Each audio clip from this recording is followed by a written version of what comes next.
ओम साई राम। आज दोपहर का साई संदेश। उससे पहले मैं बताना चाहता हूँ, अगर आपने अभी तक हमारे चैनल को लाइक शेयर और सब्सक्राइब नहीं किया है तो दोस्तों हमारे चैनल को लाइक शेयर और सब्सक्राइब ज़रूर करें। धन्यवाद। आपका दिन शुभ हो। बाबा कह रहे हैं, जो मनुष्य अपनी इच्छाओं के वशीभूत होकर ब्रह साधनों की ओर आकर्षित होता है, वो मनुष्य हमेशा ईश्वर के दर्शन से वंचित रहता है।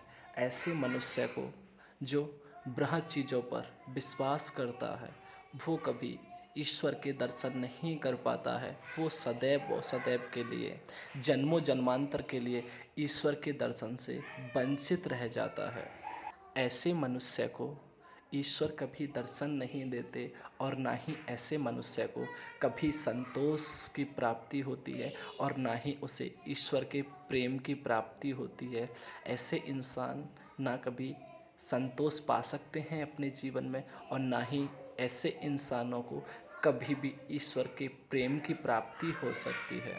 ऐसा व्यक्ति सदैव काम, क्रोध, लोभ, मोह, माया, लालच इन सब प्रवृत्तियों में ही घिरा रहता है और इन उलझनों में ही फंसकर वो अपना पूरा जीवन बिता देता है, परंतु ईश्वर के कभी दर्शन नहीं कर सकता है और ना ही उसे कभी भी जो आनंद मिलना होता है उसकी प्राप्ति हो सकती है और ना ही ऐसे व्यक्ति को कभी भी मोक्ष की प्राप्ति हो सकती है, ना ही मोक्षादि का द्वार या रास्ता कभी भी ईश्वर उसे दिखाते हैं। हमेशा उस मार्ग से भी ईश्वर उन्हें वंचित रखते हैं।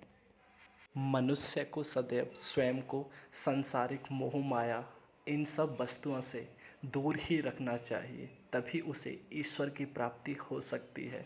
अन्यथा जो इंसान इनमें घिर गया है वो कभी ईश्वर दर्शन के सपने भी ना देखे, क्योंकि उसे कभी दर्शन नहीं हो सकते ईश्वर के। और जो मनुष्य एक बार लोभ, मोह, माया इन सब में फंस जाता है, वो कभी भी अपने आप को इन सब चीज़ों से दूर नहीं कर पाता है, चाहे वो लाख जतन क्यों ना कर ले फिर। क्योंकि इस संसार में किसी चीज़ को पाकर किसी चीज़ का त्याग करना बहुत ही मुश्किल है, असंभव है मेरे बच्चों।